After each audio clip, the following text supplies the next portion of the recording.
Beleza, minha gente, olha só.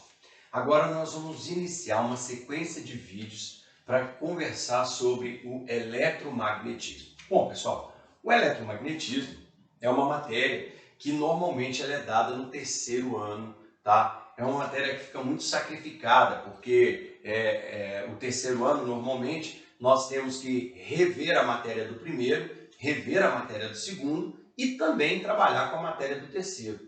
E o eletromagnetismo é uma matéria do terceiro ano. Bom, o que acontece? O que acaba acontecendo é que o tempo para se trabalhar eletromagnetismo é um tempo muito pequeno e eletromagnetismo não é a coisa mais simples da face da Terra. De fato, não é. É uma coisa um tanto quanto abstrata, tá? E o que a gente pode falar é o seguinte: a prova do Enem cobrou poucas coisas sobre eletromagnetismo. Então, tem uns pontos chaves aí que nós devemos saber. Então, nós vamos passar aqui por conhecimentos básicos, por conhecimentos bem elementares do eletromagnetismo, para que a gente possa acertar uma questão do Enem no nível daquelas que vêm sendo cobradas até então. Foram poucas e foram questões relativamente fáceis, tá bem? Bom, então vamos lá. Olha só.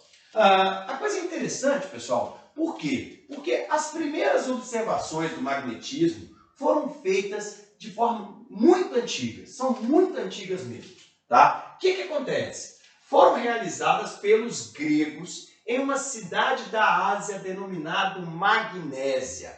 Daí veio o nome magnetismo, porque os primeiros fenômenos, as primeiras coisas ligadas ao magnetismo foram descobertas nessa cidade, na Grécia, chamado Magnésia. Bom, beleza, meninos. Na sequência, o que eles descobriram lá? Eles descobriram uma pedra, Essa pedra, na verdade, é um tetróxido de triferro, e essa pedra, ela naturalmente atraía objetos ferrosos. Essa pedra naturalmente atraía objetos ferrosos. Então, quando eu chegava com um objeto ferroso, derivado do ferro, e aproximava dessa pedra, esses objetos ficavam grudados nessa pedra. Então, essa, pessoal, foi a primeira observação do magnetismo, lá na Grécia Antiga. Bom, meninos, na verdade, isso só veio evoluir depois, muitos e muitos e muitos anos depois dessa primeira observação. Bom, sabe-se atualmente que essas pedras são denominadas ímãs naturais. Então, essas tais pedras que atraíam materiais ferrosos são o que nós conhecemos hoje de ímãs naturais. São constituídas de um certo óxido de ferro. Beleza, aí olha só. Magnetismo designa o estudo das propriedades desses ímãs, em virtude do nome da cidade onde foram descobertos, Magnésia. Bom, aí ele fala, um pedaço de ferro colocado nas proximidades de um ímã natural adquiria as mesmas propriedades de um ímã. Isso é o que nós chamamos de imantação. Legal, olha só que interessante. Se eu pegar uma chave de fenda de ferro, e deixar essa chave próxima a um ímã natural, essa chave de fenda, depois de um certo tempo, vai adquirir as mesmas propriedades do ímã natural. E aí a gente produziu o que a gente então chama de ímãs artificiais. Então, a partir de um ímã natural, eu posso imantar um pedaço de ferro. Então, o que seria imantar um pedaço de ferro? É dar ao pedaço de ferro propriedades magnéticas, tá? Então, dar ao pedaço de ferro propriedades magnéticas. Bom, beleza. Na sequência, meninos, nós temos o que nós chamamos de fenômenos magnéticos. E aqui é um ponto que temos que ter bastante atenção para não esquecer esses 3 slides que nós vamos falar aqui agora. Olha só que interessante. Todo ímã tem o que nós chamamos de polos. Polos de um ímã. Partes do ímã onde os pedaços de ferro são atraídos com maior intensidade. Então eu peguei aqui um ímã em forma de barra e aproximei esse ímã, pessoal, de um pó de ferro. Eu aproximei esse ímã em forma de barra de um pó de ferro. A gente chama de limalha de ferro, tá? É grãozinhos de ferro bem pequenos. Quando eu aproximo esse ímã, da limalha de ferro, eu percebo o seguinte: existe um maior acúmulo desse pó nas extremidades. Então eu vou dizer que um ímã em forma de barra tem seus polos em suas extremidades, aonde nós tivemos uma maior concentração da limalha, onde maior quantidade da limalha ficou agarrada, ficou atraída ali para aquele pedaço. Bom, aí, meninos, a gente tem aqui, por exemplo, um ímã muito comum, a gente fala muito dele, é um ímã em forma de U, E você vai perceber novamente que a limalha de ferro ficou atraída pelas extremidades. Essas extremidades, onde a força de atração é mais intensa, é o que nós então chamamos de polos de um ímã. Todo ímã tem dois polos. Chamamos um de polo norte e outro de polo sul. Ah, por quê, professor? Ué, porque sim, chamamos um de polo norte e chamamos outro de polo sul, tá?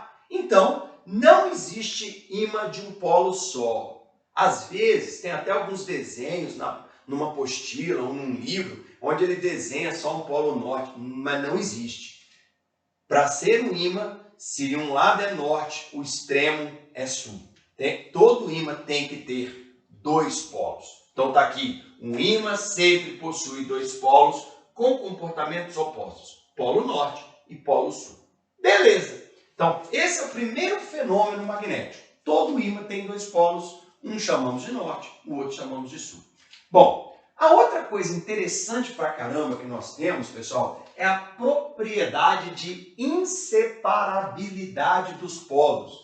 Como assim, professor? Como assim? Olha que interessante, eu tenho um ímã de forma de barra, que do lado esquerdo é um polo norte, do lado direito é um polo sul. Legal, legal, norte, sul. O que acontece, pessoal, se eu quebro e boto uma barra do lado da outra? Então, eu quebrei aqui, não necessariamente no meio, não necessariamente, posso quebrar, na verdade, em qualquer lugar, mas aqui, por uma questão de ilustração, vou quebrar no meio. Mas posso quebrar em qualquer lugar, tá, pessoal? Quebrei. Quando eu quebro, pessoal, eu tenho dois novos ímãs. Se eu quebrar e botar um do lado do outro, repara, era norte do lado esquerdo, eu vou ter dois novos ímãs com norte do lado esquerdo. E se eu quebrar de novo, professor? Vou gerar mais ímãs com norte do lado esquerdo. Se eu quebrar de novo, professor? Vou gerar mais ímãs sempre com norte para o lado esquerdo. Então, isso é o que a gente chama de propriedade de inseparabilidade dos polos. Nós podemos quebrar os ímãs em quantos pedaços quisermos, mas cada novo pedaço será um novo ímã com dois polos. Tranquilo? Bom, aí, meninos, essa então seria o segundo fenômeno magnético. O terceiro fenômeno magnético, pessoal, é o chamado princípio da atração e repulsão, que é o seguinte, é parecido com aquela história lá da eletrostática, Polos de mesmo nome se repelem. Polos de nomes diferentes se atraem. Então, se eu aproximar norte com norte, repulsão. Se eu aproximar sul com sul, repulsão. Se eu aproximar norte com sul, atração. É exatamente o fato de existir duas forças possíveis que me garante a existência de dois tipos de polo. Então, para ter dois tipos de força, eu preciso de ter dois tipos de polo, polo norte e polo sul. Bom, meninos, então, estão aí as três propriedades. Primeiro, todo ímã tem dois polos. Segundo, esses polos são inseparáveis. Terceiro, polo norte com polo norte repele, sul com sul repele, norte com sul atrai. Então, essa é a ideia inicial do magnetismo, mas a gente ainda vem aí com uma série de vídeos para falar mais sobre o magnetismo. No mais, valeu galera e até o nosso próximo vídeo. Tchau, tchau!